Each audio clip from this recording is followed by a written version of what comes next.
Ethan. Hey, and I'm Braulio. And we are Box Street. We're building Table Space, which is a tabletop sandbox for mixed reality, really built from the ground up for these new devices that we have in our hands. So the Apple Vision Pro and the Quest 3, some of the first pass-through consumer headsets in the market. We're really leaning into natural input and going to show you what that looks like firsthand in a second. Awesome. All right. All right.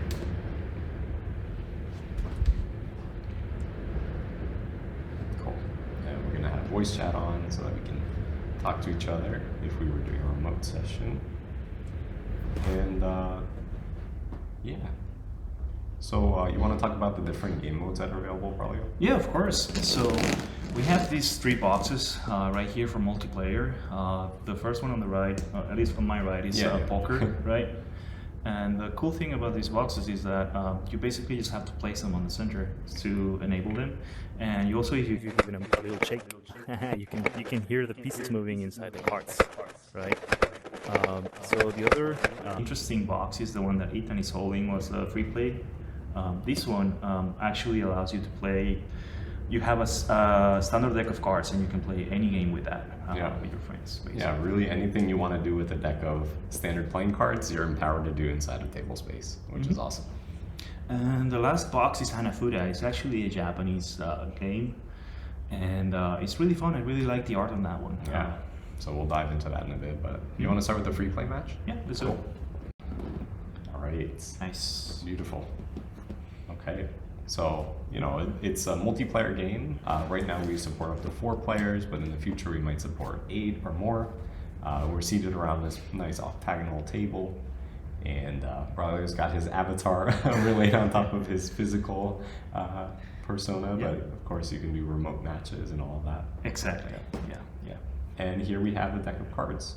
So we put a lot of care into making these natural input, hand-based interactions, kind of the core driving interaction model of the whole game. So I can really just go in here and pick up a card and place it on the table just like that. Do it again. And like that. Awesome. Flip them around. Very straightforward to do. And place it on the table. And this is a lesser known thing that we support, but you can do double tap to quickly flip a card. If you want to reveal a card face up in a game like, say, Texas Hold'em, where you're progressively revealing the cards. Yeah, one thing I really wanted to showcase to you guys is that you can see this green box around the table. There's a gravity area. So that means that if I release the card above it, the cards will be in this like zero gravity zone.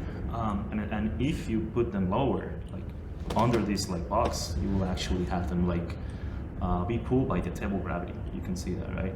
And the other cool feature that a lot of people really enjoy is just like throwing cards around.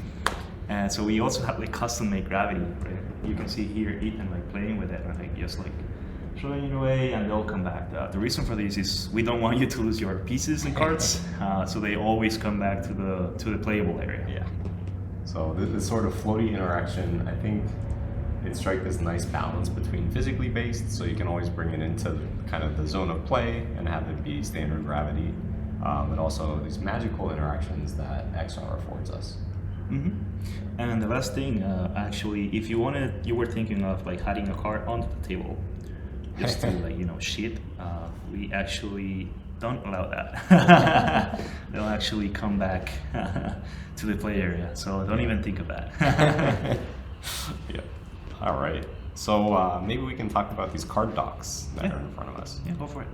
So this is kind of new affordance that we've created to make it easy to manage your hands, since a lot of card-based games are, built around each player having a hand. And what's wonderful is you can just kind of snap them into place, drag them into the card dock, and then they can float. And we found that it can be a bit laborious or cumbersome to really be holding your hand cards constantly, or have to keep doing this. So your hand can just kind of float there. When you do want to have your cards anchored to your physical hand, we've created this puzzle piece kind of snapping interaction with a nice little sound effect pop when you snap it into place. And at that point, the cards are kind of magically following your hand. So wherever you want to take them, they can go. And we try to be clever about the orientation. So if you're looking up or you're looking down, they're always glanceable. So it is quite nice to be able to just kind of have the cards there, and then when you want to undock them from your physical hand, you can always do that. Yeah, that's really cool. The other thing I guess is really worthwhile explaining is the decking here. So one of the core things for any card game actually is how you interact with the deck. So in VR we actually came up with this idea of having this radial menu floating around the deck. You can see here there's like a button that says like pinch and drag me. So I'll do that. I'll just grab it and pinch it. And now we can see this radial menu appear. One of them is like auto dealing, shuffling, and cleanup, and I can just simply cancel the action. So right now I'm gonna do a small cleanup so that we can get like these cards away. Right, so now the deck cleans up and auto shuffles itself, so we can like play a new game maybe. And now I'm gonna do an auto dealing, and you'll see in a bit what this does. Nice. So you get this like really nice animation, and it gives 5 cards to each player so that you can play, I don't know, whatever game you have in mind, and that way you don't have to like keep drawing cards from the deck manually. Yeah. You can just simply jump in and start playing. And keep in mind that this radial menu is contextual, so it will change its behavior depending on which game you're on. Like for example, if you're playing Texas Hold'em, instead of giving you 5 cards, it will give each player 2 cards, which is the standard for a Texas Hold'em game, right? Do you actually want to show off the shuffling of it? Oh yeah, sure.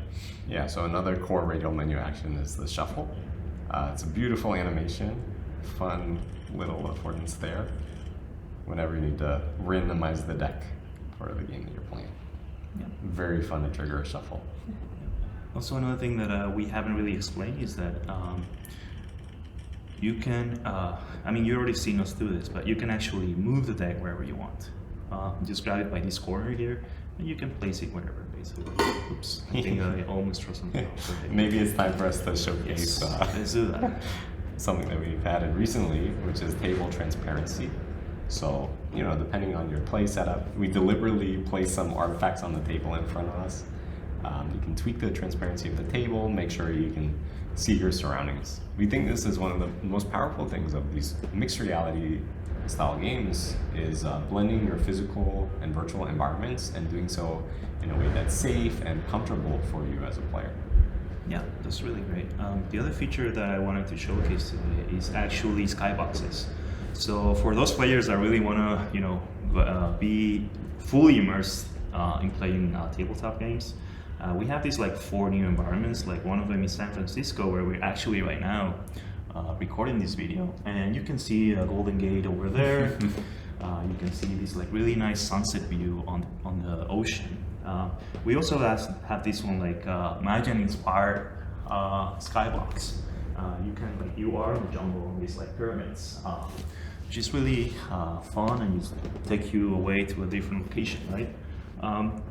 But I think my favorite is actually the one on space. Yeah. Here, well, just floating in space, playing top. This is table space. Yeah, this is table space, floating in space. So I think it's fitting. So yeah. Awesome. Yeah, so all of these things are kind of tucked behind this table menu, which is accessible from that menu button here. And that kind of dovetails into the next thing, which is these spawnable entities. So here, let me get out of space. Okay, so you see in front of me these kind of ghost entities, and these are all objects that you can spawn into the game that you're playing based on what you need. So these are different denominations of poker chips. So we've got red, blue, and black poker chips here. And you'll see that as I stack these chips, so let's do that again. I can just drag and drop and stack another chip. It'll give me a helpful counter, tell me the denomination, the total count. And you know, just like the cards, you can have these float. If you exit the gravity, plop them down, enter the gravity. And something really fun that we've devised as a new sort of affordance is this pull string interaction. So this is a bit of a Toy Story inspired interaction. And we think it's a fun way to increment a counter rather than just have some like physical push buttons or plus or minus buttons. Allow you to really quickly increment, decrement, pull out that exact size stack that you want and place it onto the table. So those stacks, once you've set a denomination, that stays to that value that you've configured. And what that allows you to do is very quickly like hand out poker chips for the whole table, for example, and go on your merry way. So another thing that's worth highlighting is, let's go back to full capacity, is how you separate out poker chips. So say you've got a stack of, well, let me combine these stacks. So you can combine just with a simple drop. But say I want to pull out just a single chip. So you, again, with the pull string interaction, you can pop off a chip and it'll float up beautifully, and then you can place it down. And let's do that again. So if I want to split off half of this pile, there we go. And combine, and now I have half the pile. So really leaning into that natural input and trying to devise ways for you to quickly manage the entities in the game while still allowing for that free form play style. Beautiful. All right. So I guess one of the spawnables we haven't really explained yet is these counters on this side over here. Yeah. So let me try to grab one of them and spawn them here on the table. So these counters is maybe like, you know, maybe you want to keep track of how many games everyone has won so far. So you can just simply spawn them. They are synchronized over the network. So basically I can see whichever number Ethan has on those counters, and he can see the numbers that I have on these counters too, right? Yeah. And I find it really satisfying just to click on these buttons. I like the I like the sound of it, the clicky sounds of it. So basically these are really just a way for you to keep track of counts in any game you are playing with your friends, basically. So another shortcut that we given here to the counters is that you can actually select here, and a keyboard will come out. So basically, if you don't want to, click, you can just type in a number like 99 and hit enter, and now you have a counter of 99, whatever that means in your game station, right? And then these devices are fully synchronized, so everyone can play around with them. Cool. Yeah. Want to go ahead and like destroy this guy, maybe? Yeah. Okay. So our table has become a little bit of a mess. We're showcasing all these different objects that you can spawn in the game. If you ever have the need to delete some of these spawnable entities, we have this handy dandy trash can. So we care a lot about making the interface as diegetic as possible. So if you want to toss something in the garbage, you can literally toss it in the garbage and it'll disappear. So of course, if we need to reset the whole game, we can just click this handy reset button on the table menu. But if, say I just spawned, one too many of something, I can toss it in the trash and it'll disappear. Yeah. All right. So do you want to showcase maybe other game mode or? Yeah, okay, let's go ahead and do that reset, huh? Yeah, let's do it. Okay. So here we are back at the main menu. And how about we go into Hanafuda? Yeah, cool. I'm sure a lot of people will be curious about that one. All right. Yeah, so this is a classic card game from Japan, and it's actually part of the legacy of how Nintendo got their start way back in the day before they made video games. So we thought this would be a fun tribute to, the history of video games and how far we've come. They're much smaller cards and have this beautiful decorative card art. So it is a bit tedious in Hanafuda. The hands are quite big, so let me showcase that auto dealing. And there we go. And there's Braulio's hand. Cool. So now you can see how it gives like 8 cards as promised, right? Like this radio menu auto dealing is contextual. So the goal with Hanafuda is actually to form these sets of cards, and the cards are, created to have 4 cards per month of the year, and each month showcases a traditional Japanese flower, right? So for example, here is like maple leaves, which I believe correspond to either August or June. I don't really remember, but anyways, the whole idea is to form these different sets of cards for the months. And another thing that we haven't really touched on yet, since we were doing free play before, is these drop zones on the table. So you start off the game of Hanafuda by actually placing out 8 cards in these drop zones. And this is a nice little bonus because the cards will snap right to the drop zones for you. Keep the table tidy, keep the state of play manageable. All right. So now we have the drop zones loaded up. Right. So we want to go ahead and try to make a match. Yeah. Okay. So I have a pair with these guys actually. Nice. Yep. And get that replacement card. And let's see, I think that's it from you. Although, yeah. Cool. Yeah. I think that one matches actually the red one, doesn't it? Oh, this It's is rain. Oh yeah, you're right. I think it is. These guys.